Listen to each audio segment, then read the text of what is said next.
Hello. नमस्कार। स्वागत है बहुत बहुत आप सबका। सर जी नमस्कार, आप अनम्यूट कर लीजिए। मेरा आपसे कल आपको देखा था, मिलने की इच्छा थी तो। जी हाँ जी हाँ, मैं एक्चुअली उस वक्त ना ट्रैवल कर रहा था, एयरपोर्ट से जा रहा था।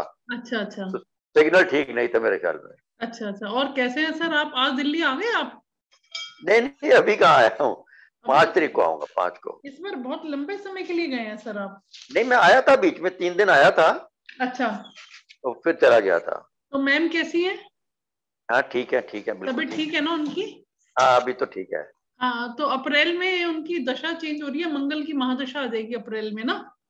ओह अच्छा अच्छा अच्छा। हाँ नहीं कोई बात नहीं, महादशा हाँ आएगी जी। तो उपनक्षत्र लॉट पे मैंने देखा था, सब लॉट पे ठीक रहेंगी। अच्छा बस अच्छा यही है कि अच्छा। आप थोड़ा उनको टाइम ज्यादा दिया करो, हाँ। या तो नहीं अभी, साथ। हाँ जी। अभी मैं बुखार अपने साथ ही ले जाऊंगा उनको। अच्छा, आप इस बार साथ लेके आए हो? Very good. नहीं नहीं, मैं क्या ले जाऊंगा, अभी आऊंगा ना 5 तारीख को, तो उसके बाद अच्छा। साथ में ही ले जाऊंगा। हाँ मैं ये कह रही हूँ कभी कभार साथ ले जाओ, अच्छा है, घूमने का मौका मिलेगा आपको। जी हाँ जी हाँ जी हाँ जी हाँ, यही तो सोचा मैम था को मैंने। साथ ही लेके जाओ, अपने साथ अच्छा टाइम हाँ स्पेंड करो, अदरवाइज समय ठीक है थोड़ा सा। जी हाँ जी हाँ जी। और मैं ओके एक ओके। दो रेमेडीज बता दूंगी आपको जब आओगे, तो मैं आपसे जी हाँ जी अलग हाँ से जी हाँ बात जी। कर लूंगी, रेमेडीज बताऊंगी, वो करवा दीजिएगा आप। ठीक है ठीक है ठीक ठीक है है। सर। सर मेरा एक बैच स्टार्ट हो रहा है परसों एस्ट्रोलॉजी का। अगर अच्छा अच्छा आप अच्छा। आना मतलब आपके पास टाइम होगा सर, तब तो आप आ जाओ, उसमें कोई प्रॉब्लम नहीं है। उसमें हाँ क्या, आप हाँ। रेगुलर वे में आपको बेसिक सारा आइडिया लग जाएगा। अगर बैच स्टार्ट अच्छा करती अच्छा। हो तो आपको बता दूंगी मैं, आप ज्वाइन कर हाँ जी हाँ लेना जी, साथ प्लीज में। प्लीज मुझे मैसेज दीजिएगा। हाँ जी सर, ठीक है सर। ठीक है। Thank you. गुरमीत मैम नमस्कार, कैसे हो बेटे? गुरमीत अनम्यूट कर लो बेटा। Hello. I'm good. I'm good. Okay. Uh, चलो, हाँ मैं जी। आपको बेटे कल रिपोर्ट बना के रेमेडीज भेजती हूँ आपको, ठीक है? रात को हाँ बैठ जी। के चार्ट स्टडी कर लूंगी, कल दे दूं तो चलेगा ना? हाँ जी, मैं आपसे जब बात करती हूँ मॉर्निंग में तो हाँ चलेगा, कोई प्रॉब्लम नहीं। ठीक है, कल मैं आपको सारा करके देती हूँ बेटा, ठीक है? हाँ जी। हाँ जी। ठीक है बेटा, ओके। अच्छा, आज जो मैं कुछ बता रही हूँ ना, ये बहुत ही इंपॉर्टेंट चीज है। देखिए 12 सर, योगेश्वर सर जी आप भी ध्यान से इस चीज को सुनिएगा। कविता जी आप वीडियो ऑन कर लीजिए, नमस्कार। अमिता मैम नमस्कार जी, कैसे हैं आप? नमस्कार मैम। नमस्कार नमस्कार मैम। आप कल आए थे क्लास में, अमिता मैम? Yes ma'am. अच्छा अच्छा ठीक है। तो आप अपने नंबर्स डाल दीजिएगा चैट पे, जो लोग कल आए थे अपने नंबर्स डाल दीजिए। कविता जी आप भी डाल दीजिए। ममता मैम आप तो पुराने ही जुड़े हुए हैं मेरे साथ, आपकी सिस्टर जुड़ी हुई है काफी टाइम से मेरे साथ। तो देखिएगा इसमें सबसे इम्पोर्टेंट जो है, 2022 का साल है हमारे लिए, क्योंकि अप्रैल के महीने में 4 बड़े गोचर हो रहे हैं। आप सभी इस चीज को समझिएगा, 12 राशियां हैं, 12 में से जो 4 प्लेनेट जिनकी मूवमेंट कंपैरेटिवली स्लो रहती है, तो वो हमारी लाइफ को ज्यादा अफेक्ट करते हैं। मैं एक एग्जांपल देती हूँ आपको।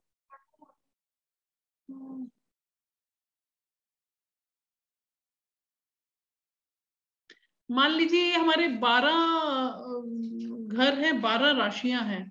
अब इसमें हमें ये समझना है कि जो गुरु है, गुरु ग्रह जो है, उसकी मूवमेंट 13 महीने रहती है।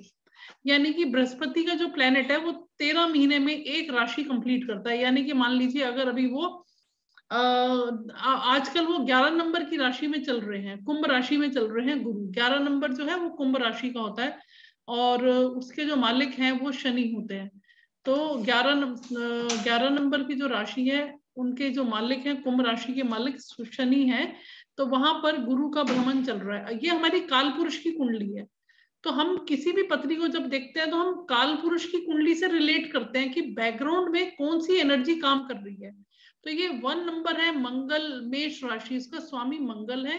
2 नंबर टॉरस, उसके स्वामी जो है वो है शुक्र। 3 नंबर मिथुन जेमनाई, उसके स्वामी है बुध। 4 नंबर कर्क, कर्क के स्वामी है चंद्रमा। 5 नंबर सिंह, इसके स्वामी है सूर्य। 6 नंबर है हमारा कन्या राशि, इसके स्वामी बुध हैं। तो आप देखिएगा 3 और 6 नंबर के स्वामी बुध हैं। 7 और 2 नंबर के स्वामी, 7 नंबर तुला राशि, इनके स्वामी जो है वो शुक्र हैं। ठीक है। 8 नंबर के स्वामी है मंगल, यानी कि 1 मेष राशि और 8 नंबर वृश्चिक राशि, इनके स्वामी मंगल हैं। और 9 और 12 धनु राशि और मीन राशि के स्वामी गुरुदेव हैं, बृहस्पति गुरुदेव। और 10 और 11 नंबर मकर राशि और कुंभ राशि के स्वामी हैं शनि महाराज। तो अगर आप इसमें देखेंगे तो आपको मेनली राशियां पता होनी चाहिए। जैसे मान लीजिए 1 राशि और 8 नंबर राशि दोनों के स्वामी मंगल हैं, 2 और 7 नंबर राशि के स्वामी शुक्र हैं, 3 और 6 के स्वामी बुध हैं, 4 सिर्फ कर्क चंद्रमा, और 5 हमारा है सिंह सूर्य इसके स्वामी हैं। जो हमारा देखिए कितना इंपॉर्टेंट है, अगर किसी का सूर्य मजबूत है, वो हम आगे की क्लासेस में पढ़ेंगे, तो उस पर्सन का कॉन्फिडेंस लेवल बहुत अच्छा होगा। आत्मबल, वो किसी भी कहते हैं ना, आत्मबल, अगर उसका कॉन्फिडेंस लेवल अच्छा है तो वो कुछ भी कर सकता है। कई पर्सन ऐसे मिलेंगे जिनकी पर्सनैलिटी बहुत ही लो होती है, तो उनके सूर्य को हमें स्ट्रॉन्ग करना पड़ेगा। सूर्य को जल चढ़ाना, आदित्य हृदय स्रोत का पाठ करना, ये सब रेमेडीज बिल्कुल काम करती हैं। ठीक है, अब देखिएगा इसके बाद मैंने आपको बताया 9 नंबर राशि धनु और मीन के राशि गुरु बृहस्पति हैं, और मकर और कुंभ 2 राशियों का स्वामित्व मिला है यहाँ पे शनि महाराज को। तो गुरु का जो गोचर है, देखिए हम अपनी मैंने ये सोचा कि मैं एक काम करती हूँ कि मैं एक बेसिक, क्योंकि हर कोई एस्ट्रोलॉजर तो बनना नहीं चाहता, लेकिन एक बेसिक जानकारी सबको होनी चाहिए एस्ट्रोलॉजी में, ताकि वो मोबाइल ऐप के थ्रू अपनी ये इतना अवेयरनेस रखें कि भी मेरी कौन सी दशा चल रही है, महादशा कौन सी, अंतरदशा कौन सी है, और वो मेरा फेवरेबल टाइम है या नहीं है, so that you can take a decision accordingly. अगर आपका समय बेहतर चल रहा है तो आप कोई भी मतलब स्टेप ले सकते हैं। अगर मान लीजिए कोई बिजनेसमैन है तो इन्वेस्टमेंट करनी है, तो वो उसी के अकॉर्डिंग डिसीजन लेगा लाइफ में। ठीक है, ऐसे बहुत सारे डिसीजंस लेने होते हैं तो हम कंफ्यूज कर जाते हैं। अब जैसे आज ही मेरे पास फोन आया कि मैं जॉब नहीं मिल रही, मैं क्या बिजनेस करूं, अब कौन सा बिजनेस करूं। अब एक तो पहले ही काम नहीं है उनके पास, तो वो जब पैसा इन्वेस्ट करेंगे, अगर समय खराब होगा तो वो पैसा भी उनका डूब जाएगा। ठीक है, अब उनके पत्री में नौकरी के योग है भी या नहीं है, और बिजनेस का योग है तो कौन सा बिजनेस करूं। तो ये जो क्वेश्चंस हम लोगों को तंग करते हैं, तो मैंने सोचा कि चलो एक काम करती हूँ कि बेसिक कोर्स में शुरू कर देती हूँ 4100 में, जिसमें आप मोबाइल एप्लीकेशन के थ्रू अपनी पत्रिका देखना खुद शुरू कर दें, instead of giving to anybody, कि आप किसी को दे रहे हैं फिर आप डिपेंडेंट है। आज एक प्रॉब्लम है, कल दूसरी प्रॉब्लम है, परसों तीसरी प्रॉब्लम है, लाइफ तो अप डाउन रहेगा ही रहेगा। तो आपको कुछ बेसिक आइडिया हो जाएगा, और खुदा ना खास्ता कभी कोई बहुत बड़ी दिक्कत आ जाए, अगर तब आप एस्ट्रोलॉजर से कंसल्ट भी करोगे, तब आपको ये पता चल जाएगा कि वो पर्सन भी मेरे को सही गाइड कर रहा है या नहीं कर रहा। तो बेसिक इन्फॉर्मेशन अगर आपको मिल जाती है तो वो आपको लाइफ के हर स्टेप में हेल्प करती है। ठीक है, तो इसीलिए मैंने आज मन में सोचा कि चलो एक बेसिक कर देती हूँ 4100 का, जिसमें कि आप लोग कुछ सीख पाए। तो अब देखिएगा इसमें अभी जो गुरु का गोचर है वो चल रहा है कुंभ राशि में। 13 अप्रैल को गुरु महाराज अपनी राशि बदल लेंगे। एक राशि को बदलने में, यानी कि एक राशि यानी 1 नंबर राशि को बदलने में वो 13 महीने लेते हैं। तो अभी मकर राशि में है गुरु, और मकर राशि किसकी है, शनि ही। तो गुरु शनि के घर में है, और शनि के घर में वो उतने कंफर्टेबल नहीं है, तो वो अपनी राशि में 11 नंबर राशि से, कुंभ राशि से वो आ जाएंगे अपनी ही स्वयं की राशि में। यानी कि जितने भी मीन लगन के लोग हैं, जिनका यहाँ पर 12 नंबर लिखा है, जिनका भी यहाँ पर 12 नंबर है, यानी कि उनका मीन लगन है, मीन लगन के लोगों के लिए बहुत शानदार समय है, क्योंकि उनके स्वामी खुद के अपने घर आ रहे हैं। कितने टाइम बाद आ रहे हैं, आप सोच लीजिए कि हर साल चक्कर लगाने के बाद, यानी कि 12-13 साल के बाद ऐसी संभावना बनी कि गुरु अपने ही घर वापस आ रहे हैं, जो मीन लगन के लोग हैं। तो उनके लिए बहुत बेहतरीन समय है। और देखिएगा गुरु शुभ नैसर्गिक ग्रह है, नैसर्गिक शुभ ग्रह गुरु माने जाते हैं। अगर हमारी पत्रिका में गुरु अशुभ होते हैं, तो उस दिन मैंने बताया था कि गुरु अगर अशुभ होते हैं तो उनके क्या प्रभाव होते हैं, तो अभी मैं उसके बारे में चर्चा करती हूँ आपसे। लेकिन उससे पहले समझ लीजिए गुरु की 3 दृष्टियां होती हैं, 1 2 3 4 5। एक 5वीं दृष्टि होती है, एक होती है 6ठी 7वीं, और एक होती है 8वीं और 9वीं। तो जो 5वीं दृष्टि है वो 5वां घर होता है एजुकेशन का, लव अफेयर का, संतान का। मान लीजिए किसी की संतान नहीं हो रही, कोई अड़चन आ रही है, तो उनको ये 1 साल के अंदर ये संयोग मिलेगा कि उनकी संतान हो जाए। किसी को बच्चे की एजुकेशन में प्रॉब्लम है, गुरु की दृष्टि पड़ेगी तो वहां बच्चे की एजुकेशन, किसी का लव अफेयर है। और देखिए यहाँ पे 7 नंबर पे भी 7वां घर आ गया ना, ये 7वीं दृष्टि यहाँ से यहाँ पड़ रही है। तो 7वीं दृष्टि पड़ेगी तो जिन लोगों की शादियां नहीं हो रही उन लोगों की शादियां, मीन लगन वालों की शादी की पॉसिबिलिटी बनेगी 13 अप्रैल के बाद से। और डिपेंडिंग अपॉन कि उनके चार्ट में, अगर देखिए ये तो गोचर की स्थिति है ना, लेकिन उनके चार्ट में गुरु कहाँ पर बैठे हैं उसको भी हमें ध्यान देना होगा। तो इस तरह से हम लगाते हैं आइडिया। अच्छा, एक चीज और देखिएगा कि गोचर में कौन सा घर ज्यादा एक्टिवेट हो रहा है। जैसे मैंने उस दिन आपको समझाया था, बताया था क्लास में कि हमारे जो घर हैं, ये 12 घर हैं। 12 घर, पहला होता है तनुभाव। तनुभाव मतलब सेल्फ, हमारी पर्सनैलिटी, एटीट्यूड, हम खुद, हमारा करेक्टरिस्टिक्स, हमारा बिहेवियर, हमारी पर्सनैलिटी, हमारा थॉट प्रोसेस, वो फर्स्ट हाउस है। सेकंड हाउस हमारा है हमारी तिजोरी का, धन के भाव का, वाणी का, हमारा कुटुंब का, हमारे कुटुंब के लोगों से रिलेशन का, और हम इसको फूड हैबिट से भी लेते हैं सेकंड हाउस को, ठीक है। और थर्ड हाउस होता है हमारा, हमारी जुझारू शक्ति का। योगेश्वर सर जी, अगर मैं आपकी पत्रिका देखूंगी ना तो आपके थर्ड हाउस जो होगा ना, बहुत बेहतरीन हाउस होगा ये। और देखिए इसको हम अष्टक वर्गा में अगर देखें तो मिनिमम मैक्सिमम 56 नंबर चाहिए होते हैं। आम लोगों की, जो एवरेज लोगों की लाइफ में जो थर्ड हाउस जाएगा अगर, तो वो देखिएगा उसमें अष्टक वर्गा में 25 नंबर मिनिमम हो तो हम एवरेज मानते हैं। लेकिन मान लीजिए अब जैसे मुकेश अंबानी हैं, ठीक है, या कोई नेता है, जैसे मान लीजिए रतन टाटा जी हैं या मोदी जी हैं, तो इनकी पत्रिका में यही 12 राशियां हैं, यही 12 घर है और यही 9 प्लेनेट है जी हाँ। और इसके अलावा 2.5 लाख कॉम्बिनेशंस बन जाते हैं इसके अंदर।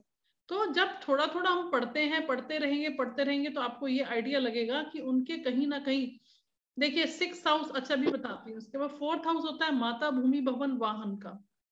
अगर हमारा 4th हाउस स्ट्रॉन्ग है, स्ट्रॉन्ग मतलब वो अभी समझाऊंगी स्ट्रॉन्ग किस तरह से कहते हैं। 4th हाउस से हम देखते हैं माता का रिलेशनशिप, माता से कैसे संबंध है और माता की हेल्थ कैसी रहेगी, ये भी 4th हाउस से देखेंगे। और भूमि, भवन, वाहन और परिवार का सुख, पारिवारिक सुख। मान लीजिए कल मैंने बताया था अगर यहाँ पे मंगल और राहु आ जाए तो अंगारक योग बन गया और फैमिली में टेंशन ही टेंशन।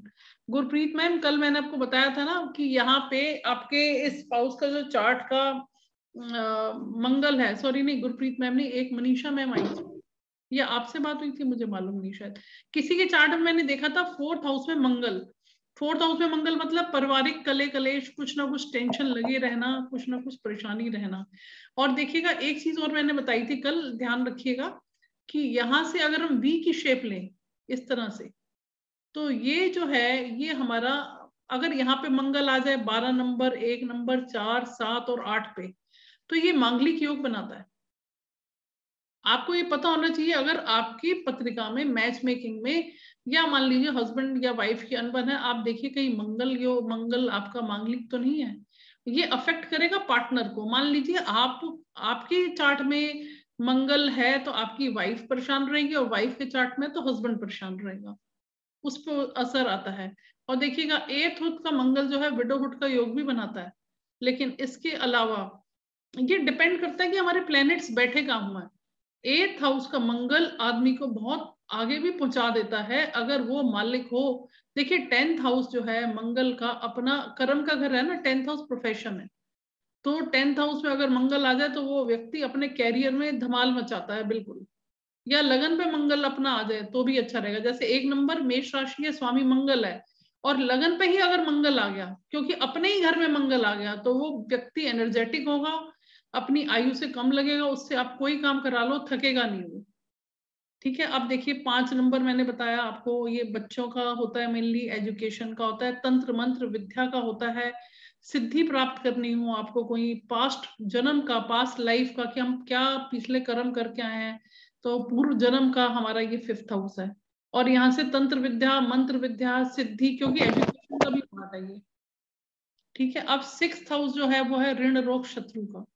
जिनका 6th हाउस अच्छा नहीं है किसी भी प्लेनेटरी पोजीशन के अकॉर्डिंग, वो हम आगे के चैप्टर्स में पढ़ेंगे, तो वहां पे ऋण रोग शत्रु आपके ऊपर, या तो आपके ऊपर कर्जा ही चढ़ा रहेगा, या बीमार ही रहेंगे, या आपके शत्रु बहुत होंगे, कोर्ट केसेस लगे रहेंगे। अगर 6th हाउस आपका अच्छा है तो आपको ना तो आपके कहीं, जैसे अगर मान लीजिए शनि आ जाए तो शत्रु हंता योग बना देगा वो। 6th हाउस में शनि अगर बैठ गए तो शत्रु उनके होंगे नहीं, अगर होंगे भी तो उनसे भय खाएंगे, और इसी तरह से उनकी हेल्थ भी अच्छी रहेगी और उनके ऊपर ऋण भी नहीं चढ़ेगा। तो 6th हाउस की अपनी, अब मुकेश अंबानी के 4 प्लैनेट 6th हाउस में बैठे हैं।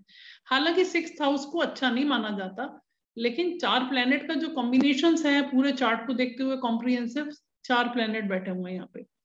इसी तरह से देखिएगा 7 नंबर का घर जो है वो होता है लाइफ पार्टनर का, बिजनेस पार्टनर का, और 8 नंबर का घर है हमारा गुप्त विद्याओं का, सीक्रेसी का, इन लॉज का, या मान लीजिए पत्नी को अगर धन मिलना हो तो कुटुंब से। देखिए 7th दृष्टि एस्पेक्ट जाता है 2nd हाउस पे, तो ये घर इन लॉज का भी है।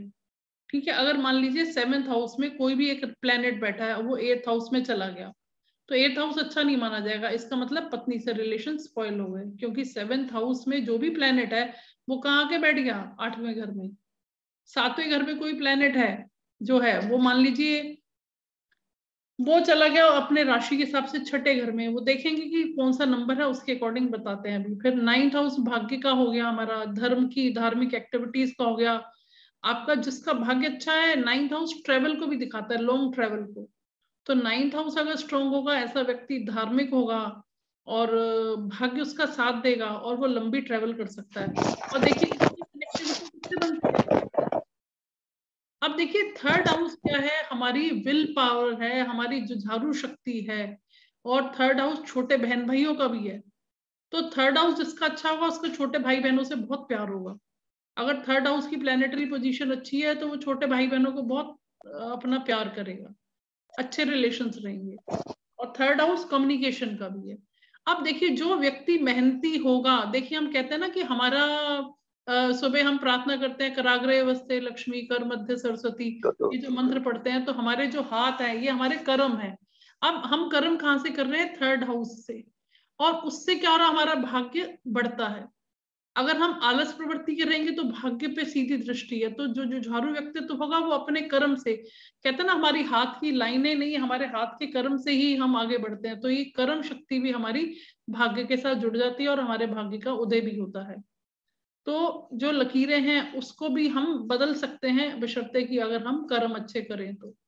अब 10वां घर हो गया हमारा प्रोफेशन का, स्टेटस का, हमारा काम करने की कर्म स्थान है हमारा। अब मान लीजिए 10वां घर जो है ये हमारा, इसका मालिक कौन है, शनि। अब मान लीजिए किसी का 10th हाउस का मालिक जहां पे बैठेगा वो उस घर से रिलेटेड काम करेगा। मान लीजिए यहाँ पे शनि है, वो आ गए यहाँ पे, ठीक है, तो वो व्यक्ति नौकरी करेगा, क्योंकि शनि दास वर्ग है ना, शनि को हम दास वर्ग, शनि को हम नौकरी का कारक भी मानते हैं। तो वो यहाँ पे अगर आ गया तो उसको जॉब के अच्छे चांसेस रहेंगे, वो नौकरी करेगा। 11वां नंबर हमारा फुलफिलमेंट ऑफ डिजायर का है, लार्ज फ्रेंड सर्कल का है, और आपका धन के आगमन का है, कि आपका इनफ्लो ऑफ मनी कितना रहेगा। ठीक है, और 12वां घर हमारा व्यय का है, इसका रिवर्स हो गया, 12वां घर नेगेटिव हो गया। मान लीजिए किसी का यहाँ का मालिक, मान लीजिए यहाँ पे किसी का गुरु बैठा है, गुरु है, मान लीजिए सपोज यहाँ पे अगर ये 2 नंबर की राशि है, लेट अस अज्यूम यहाँ पे एक ही जगह 2 लिखा है, तो 2 3 4 5 6 7 8 9, यानी गुरु यहाँ पे आ गए 9 10 11 12, यानी कि गुरु किस घर के मालिक हो गए, 8वें घर के मालिक हो गए और 11वें घर के मालिक हो गए। 8वां घर तो अच्छा नहीं है, क्योंकि ऑब्स्ट्रक्शन देता है लाइफ में, ट्रांसफॉर्मेशन देता है, स्ट्रगल देता है, आयु का है घर, मृत्यु का घर भी है, और 11वां घर भी मिल गया उसको गुरु को, और गुरु बैठ गए 12वें घर में। यानी कि एक घर तो अच्छा नहीं मिला गुरु को, दूसरा घर तो उसको अच्छा मिला फुलफिलमेंट ऑफ डिजायर का, लेकिन आय का जो स्वामी है वो चला गया व्यय के घर में।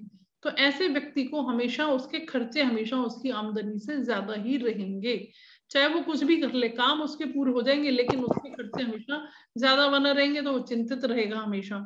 तो इस तरह से अगर देखिए आपकी लाइफ में अगर ऐसे कोई प्लैनेटरी पोजीशन बैठी है, तो आपको समझ जाना चाहिए भैया मेरे को चिंता नहीं करनी, क्योंकि भगवान ने ना कभी भूखे पेट सुलाया है ना आगे सुलाएगा।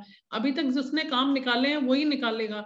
किसी को नौकरी की चिंता है, किसी को बच्चे की चिंता है, किसी को पैसे की चिंता है। तो ये सब चिंताओं से मुक्त होने के लिए जो बेसिक हमारे एस्ट्रोलॉजी का ज्ञान है, वो सबको सीखना ही चाहिए। इसमें आप किसी के लिए नहीं कर रहे, इसमें आप अपना सेल्फ असेसमेंट कर सकते हो बिना किसी दूसरे पे डिपेंडेंट हुए। ठीक है, तो ये मैंने आपको सारे, देखिए आज मैंने क्या क्या बताया कि 12 घर हैं, 12 राशियां हैं, और हर एक घर की क्या इंपॉर्टेंस है। अब जैसे मान लीजिए गुरु, मान लीजिए यहाँ पे 12 नंबर राशि है और यहाँ पे गुरु आ गए किसी के, है ना, एक एग्जाम्पल दे रही हूँ, गुरु का मूवमेंट हो गया, या यहाँ पे मान लीजिए चलिए ये 11 नंबर कुंभ राशि से गुरु यहाँ पे आ जाएंगे 12वीं राशि में। अब जहां जहां गुरु की दृष्टि पड़ेगी वो घर के लिए एक्टिव, वो घर एक्टिव हो जाएंगे, उस घर से रिजल्ट मिलेंगे। 12वां पहला घर हो गया, दूसरा, तीसरा, चौथा, पांचवा, यानी कि उसकी फोर्थ दृष्टि कहाँ, फिफ्थ दृष्टि, गुरु की 3 दृष्टि है, 5वीं दृष्टि पड़ी फोर्थ हाउस पे। यानी कि अगर उसको कोई घर लेने का विचार है, उसको कोई गाड़ी लेनी है, उसको कुछ नया मकान बनाना है, या उसकी माता की अगर हेल्थ खराब है तो हेल्थ अच्छी हो जाएगी, मदर की बेटर हो जाएगी गुरु के गोचर से। अगर यही सेम सिचुएशन है, मान लीजिए मेष लगन की पत्रिका है किसी की, और गुरु उसके 12वें घर में अपनी स्वयं की राशि में आ गए, तो क्या होगा, गुरु यहाँ आएंगे तो गुरु घर के खर्चे कम कर देंगे, क्योंकि वो अपने घर में आ गए ना। तो अब इसके बाद देखिए 5वां, छठा, 7वां, ऋण रोग शत्रु से उसको मान लीजिए कोई कोर्ट केस चल रहा है, कोई उसको बीमारी है, तो वो भी उसमें गुरु की दृष्टि पड़ेगी। गुरु की दृष्टि अमृतमय दृष्टि है, जहां जहां गुरु की दृष्टि जाएगी वहां पे आपको महसूस नहीं होगा। मान लीजिए आप हॉस्पिटल से घर वापस आ गए, तो ये तो एक नॉर्मल प्रोसीजर है, लेकिन ऐसे भी तो लोग हैं जो हॉस्पिटल से वापस नहीं आते हैं, तो ये आपको पता नहीं चलता कि कब हमारे ऊपर ईश्वर की कृपा हो रही है। ठीक है, तो यहाँ पे ये उनकी 7वीं दृष्टि होगी, 8वीं और 9वीं दृष्टि यहाँ पे आ गई, यानी कि उसको कोई इनहेरिटेंस में कोई प्रॉपर्टी मिलना, कोई पैसे का अचानक फायदा मिलना, कोई उसका गूढ़ विद्या में गूढ़ रहस्यमयी जो विद्याएं हैं उसमें उसका इंटरेस्ट डेवलप होना। ठीक है, इन लॉ से कुछ उसको बेहतर मिलना, ये सब चीजें उसके, और आयु पर उसकी वृद्धि होना, या उसके ऊपर कोई कष्ट था तो वो कम होना। तो गुरु के प्लेनेट से ये 3 जो दृष्टियां पड़ेंगी, ये उसके लिए, और वो अपने ही राशि में आ रहे हैं, तो उन लगन वालों के लिए भी बहुत अच्छा समय है। अच्छा, अब हम दूसरा लेते हैं। गुरु के अलावा जैसे मान लीजिए किसी का एक लगन ले लेते हैं, 1 सेकेंड, 1 सेकेंड, मैं एक चार्ट लगा रही हूँ।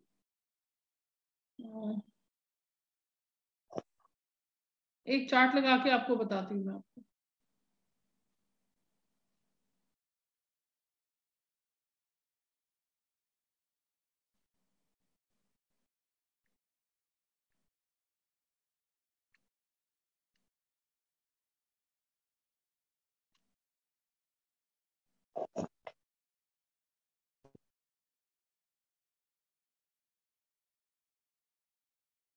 वन सेकेंड,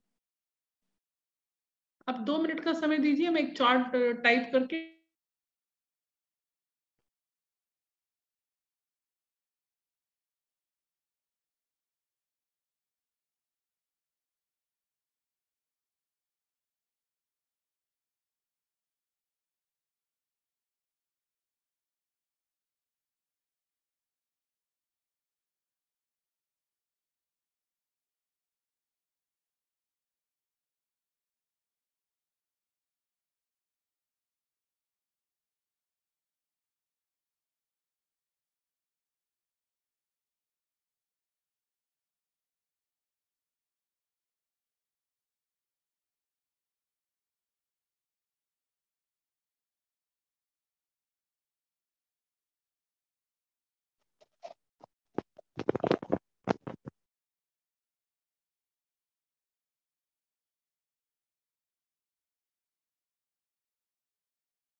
देखिएगा एक चार्ट मैंने आपके सामने ये शेयर किया है, आप सबको दिखाई दे रहा है ये चार्ट? ये चार्ट दिख रहा है तो यस करके मेंशन कर दीजिए इसको।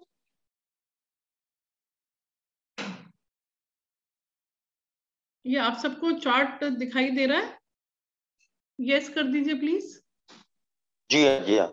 अच्छा सर, ठीक है सर। देखिएगा इस चार्ट में लगन, ये कुंडली है, इस चार्ट में 11 नंबर राशि है यहाँ पे लगन में, तो इसका मतलब इनका कुंभ लगन है। 11 नंबर राशि कुंभ लगन है, इसके मालिक है शनि। अब देखिएगा 12वां घर, 6, 8 और 12वां घर अच्छे नहीं माने जाते, 3 घर, ठीक है। लेकिन 12वें घर का 10 नंबर मकर राशि, 11 नंबर कुंभ राशि, इनके मालिक है शनि, जो कि बैठ गए हैं तीसरे घर में, ठीक है।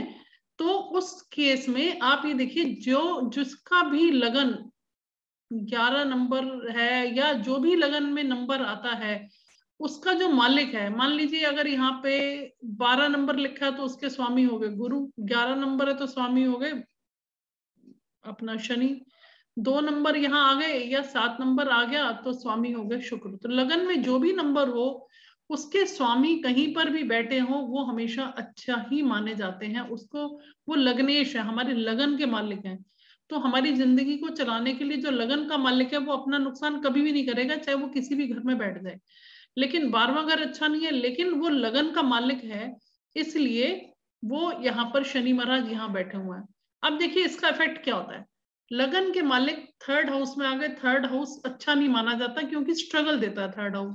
और ये मालिक है 12वें घर के। 12वां घर व्यय का भी होता है, 12वां घर हॉस्पिटलाइजेशन भी है, 12वां घर संन्यास भी है, 12वां घर जेल भी है, 12वां घर मोक्ष भी है।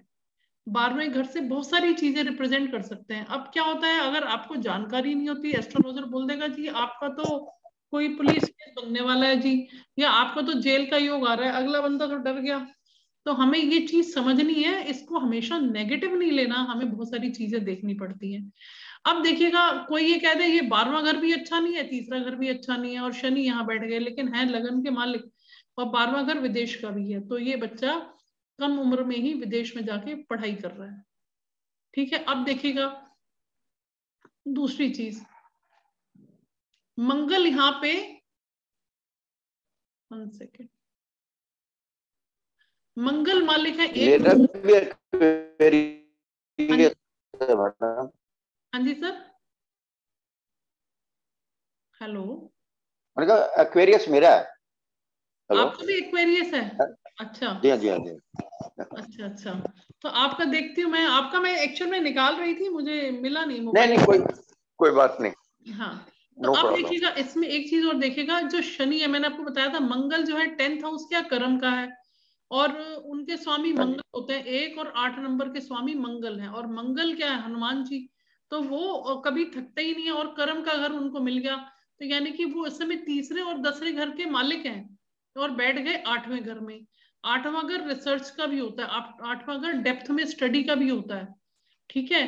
तो तीसरा जुझारूपन का, अपनी विल पावर हो गई, और 8वां घर जो 8वीं जो राशि है वो 10वें घर में आ गई, यानी कि कर्म के मालिक 8वें घर में चले गए। तो ये बच्चा जो है विदेश में स्टडी कर रहा है, और इंजीनियरिंग में कर रहा है, और बहुत ही स्ट्रगल करके जुझारू विल पावर शक्ति के साथ वो इंजीनियरिंग लेवल पे पहुंच गया है। तो यहाँ पे मंगल जो है 10th हाउस का मालिक है, तो यहाँ पे 8 नंबर पे आ तो गया है, लेकिन इसमें नेगेटिव क्या है कि उस बच्चे को छोटी मोटी चोट लग जाती है, कभी साइकिल चलाई तो गिर गया जैसे बचपन में, या कभी कुछ चोट लग गई, पैर मुड़ गया, मतलब ऐसे छोटी मोटी घटनाएं रहती है। लेकिन ओवरऑल उसका जो घर उसको मिले हैं, उसके 8वां जो घर, 8वीं राशि जो है मंगल की, वो 10वें घर में है, तो अच्छी मानी जाएगी। ऐसा व्यक्ति बहुत जुझारू और काम करने वाला होगा। अब देखिएगा यहाँ पे जुपिटर के साथ केतु आ गया, केतु और राहु, ठीक है। तो ये राहु आ गया, ये लाइफ पार्टनर वाले घर पे, केतु सेल्फ पे आ गया। तो केतु जिस भी घर में बैठेगा, देखिए ये हमारे पुराने कर्मज है, केतु जिस भी घर में बैठेगा वहां से हमें डिटैच करता है। अगर 1st हाउस में आ गया तो केतु क्या करेगा, सेल्फ डिटैचमेंट देगा। ऐसा व्यक्ति अपनी हेल्थ की परवाह नहीं करेगा, अपने रहन सहन पे ध्यान नहीं देगा ज्यादा, अपने हेल्थ के बारे में ज्यादा कॉन्शियस नहीं होगा, अपनी लुक में ज्यादा कॉन्शियस नहीं होगा। लेकिन गुरु बैठ गए ना वहां पे, तो गुरु कहते हैं कि एक गुरु अगर लगन पे आ जाए तो पत्नी के 1.25 लाख जितने भी दोष हैं उनको दूर करते हैं, यानी कि वो बच्चा स्ट्रगल से निकलता चला जाएगा। केतु गुरु का ये प्रभाव है। गुरु उसके एजुकेशन की उसकी रक्षा करेंगे, लाइफ पार्टनर पे उसकी दृष्टि जाएगी गुरु की, 7वें घर भाग्य पे दृष्टि जाएगी, तो गुरु का लगन पे होना बहुत ही अच्छा योग माना जाता है। बशर्ते, अब इसमें बहुत सारी चीजें हैं, जब हम कोर्स करेंगे तो हम सारे लग्नों को डिस्कस करेंगे यहाँ पे, कि यहाँ पे अगर 1 नंबर का लगन आएगा तो क्या इफेक्ट आएगा, 2 नंबर का आएगा, और उसमें कौन कौन से ग्रह किस किस घर में बैठे हैं तो क्या इफेक्ट आएगा। ये पूरा बहुत ही बड़ा कॉम्प्रिहेंसिव कोर्स है जो 3 मंथ्स का है, वो जब हम स्टार्ट करेंगे तब उसमें बताएंगे। अब इसके अलावा देखिएगा, किसी का हाँ एक चीज, हाँ अब देखिएगा, इस व्यक्ति की अगर मैं दशा चेक करूं कि क्या दशा चल रही है, तो वो मैं आपसे शेयर करना चाहती हूँ यहाँ पे। ये बहुत ही अच्छा सॉफ्टवेयर है जो मैं यूज कर रही हूँ। इसमें आपको बिल्कुल इसमें एक केपी सिस्टम का भी कोर्स है, उसको आप करेंगे ना तो आप सब चीज उसमें निकाल सकते हैं। देखिए आप इसमें ये देख सकते हैं कि आज के दिन हमारा राशि लॉर्ड स्टार लॉर्ड क्या है, ट्रांजिट में कौन से ग्रह कहाँ कहाँ बैठे हुए हैं, ये सब हमारे को इससे पता चलता है। चलिए एक और चार्ट में निकालती हूँ, उसमें आपको दिखाती हूँ मैं।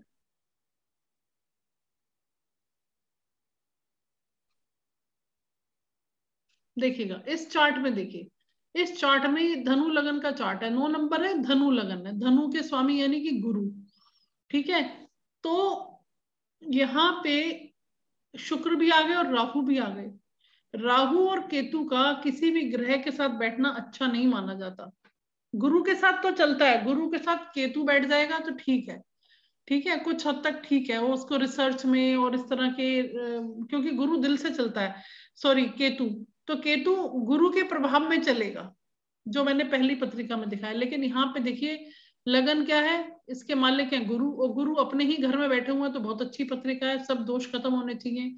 लेकिन यहाँ पर आप देखिएगा आज की डेट में जितने भी धनु लगन वाले लोग हैं उनकी सबसे ज्यादा पत्रियां आती हैं। रीजन क्या है, ये कलयुग चल रहा है, और ये जो है बच्चे 9 नंबर धनु लगन वाले व्यक्ति जो होते हैं ना, वो बहुत मतलब इनर कॉन्शियस से बहुत दयालु होंगे। जिसका बृहस्पति खराब होगा ना, वो व्यक्ति दयालु नहीं होता, परोपकारी नहीं होगा, परोपकार की भावना नहीं होती इसके अंदर। तो ऐसे व्यक्ति बहुत दयालु होते हैं और अपने से ज्यादा दूसरों का ध्यान रखते हैं। और कलयुग में ऐसा व्यक्ति अगर बिजनेस करता है धनु लगन वाला, तो उसको तो बस दूसरों की चिंता रहती है और लोग उसको धोखा देंगे। अब देखिएगा यहाँ पे क्या है, यहाँ पे शुक्र भी आ गया, शुक्र भी आ गया साथ में, और यहाँ पे राहु भी आ गया, तो गुरु चंडाल दोष बन जाता है यहाँ के अंदर। राहु और गुरु का कॉम्बिनेशन में ना गुरु चंडाल दोष, शुक्र और गुरु एंटी पार्टी हैं। तो ऐसा व्यक्ति बहुत इंटेलिजेंट होगा और वो फंसा रहेगा, मतलब अच्छे और बुरे के बीच में फंसा रहेगा, तो लाइफ में तरक्की में उसको थोड़ी मुश्किल होगी। अब देखिए जैसे मान लीजिए यहाँ पे चंद्रमा आ गया, अब चंद्रमा 4 नंबर का मालिक चंद्रमा है और अपने ही 8th हाउस में बैठा है, और उस बच्चे की चंद्रमा की महादशा चल रही है। तो बहुत जबरदस्त 8th हाउस की जब कभी भी दशा चलेगी तो वो व्यक्ति में जबरदस्त स्ट्रगल कराएगा, पूरा चर्निंग कर देता है उस बंदे की, उसका ट्रांसफॉर्मेशन, कहता है ना तिल में से तेल निकालना, ऐसी हालत कर देता है जो 8th हाउस की दशा आएगी तब। अब मान लीजिए किसी के 5 नंबर यानी कि सूर्य, इस बच्चे की जब सूर्य की दशा आई तो सूर्य कहाँ बैठे हैं, भाग्य स्थान पे बैठे हैं। 5 नंबर की राशि क्या है, भाग्य है। 9 नंबर, सॉरी 9 नंबर जो है हाउस, 9th हाउस भाग्य है हमारा, और उसके मालिक हैं 5 नंबर सिंह राशि, और सिंह राशि के मालिक हैं सूर्य। और सूर्य जो है, जब इनकी सूर्य की भाग्येश की दशा आई तो वो व्यक्ति ने बहुत राइज किया लाइफ में। तो इस तरह से हम अपनी लाइफ के बारे में प्रिडिक्शन कर सकते हैं कि हमारी कौन से हाउस की दशा चल रही है, और वो हाउस जो है जिसकी दशा चल रही है वो हमारे लगन का मित्र है या नहीं है। मैंने उस दिन भी बताया था क्लास में कि देखिए मित्र क्या होते हैं। एक सेकेंड में इसको बंद कर दूं जरा।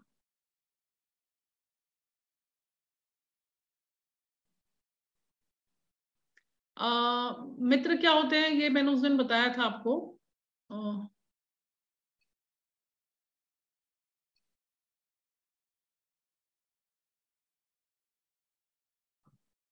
जैसे कि आप देखेंगे कि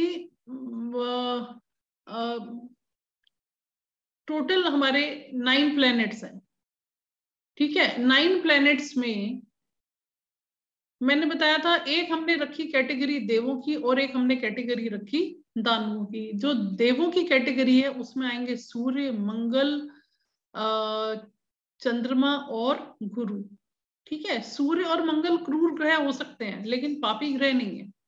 और दूसरी तरफ आएंगे हमारे शुक्र और शनि, राहु और केतु, 4 ग्रह उधर आते हैं।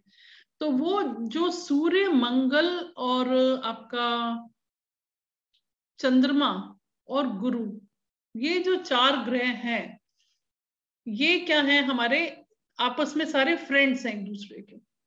और इसी तरह से जो आपके प्लेनेट है शुक्र, शनि, राहु और केतु, ये चारों आपस में मित्र हैं, ठीक है। तो इस तरह से ये आपस में मित्र हैं। अगर मान लीजिए आपका लगन जो है, अब एक चीज और दिखाती हूँ आपको, मैं शेयर करती हूँ जरा। मान लीजिए आपका 1 नंबर लगन है, तो 1 नंबर लगन यानी कि मालिक है मंगल। तो मंगल के जो एंटी पार्टी है यानी कि 2 नंबर के स्वामी शुक्र, शुक्र उसके मित्र नहीं है, तो उसको यहाँ पे अच्छे रिजल्ट्स नहीं मिलेंगे। 3 नंबर मिथुन, वहां पे भी अच्छे रिलेशंस नहीं है। 4 नंबर चंद्रमा, तो यानी कि लग्नेश के मित्र हैं ये, तो ये आपको अच्छे रिजल्ट देंगे। इस तरह से वो अच्छे रिजल्ट देने को बाध्य हो जाते हैं अगर वो उसके मित्र हैं। तो इसके बारे में मैंने पहले वाले ना उसमें आप वीडियो देखेंगे मेरे यूट्यूब पे, क्लास 19 के तीनों आप वो क्लासेस देख लेना, ABCD करके 1 2 3 करके।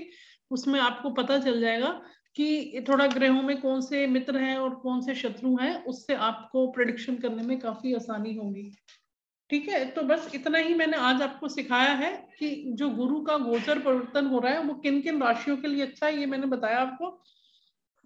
मिथुन के लिए वृषभ, मिथुन और आपका ये वृषभ, मिथुन और बता रही हूँ इसके लिए, और किन के लिए अच्छा है, कर्क राशि के लिए अच्छा है, कर्क लगन वालों के लिए अच्छा है गुरु का जो गोचर आ रहा है। और इसके अलावा ये मीन राशि वालों के लिए बहुत शानदार समय है। धनु के लिए बिजनेस के पॉइंट ऑफ व्यू से जिनकी 9 नंबर लगा ना, उनके लिए अच्छा समय है। इस तरह से गुरु का जो गोचर है काफी लोगों के लिए, एक गुरु का ही गोचर नहीं है। देखिए 2022 में अप्रैल में 4 बड़े ग्रह जो हैं वो चेंज हो रहे हैं।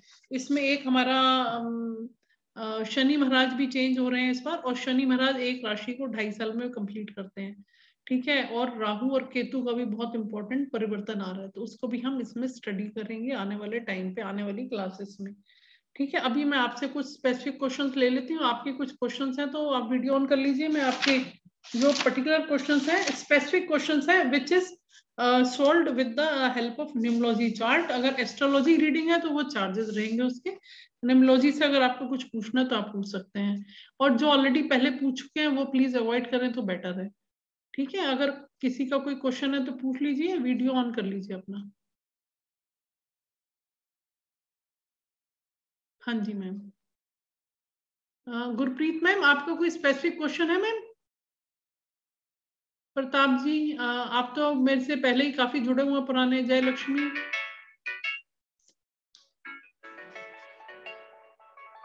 हेलो, अभी क्लास ले रही हूँ, कॉल करती हूँ।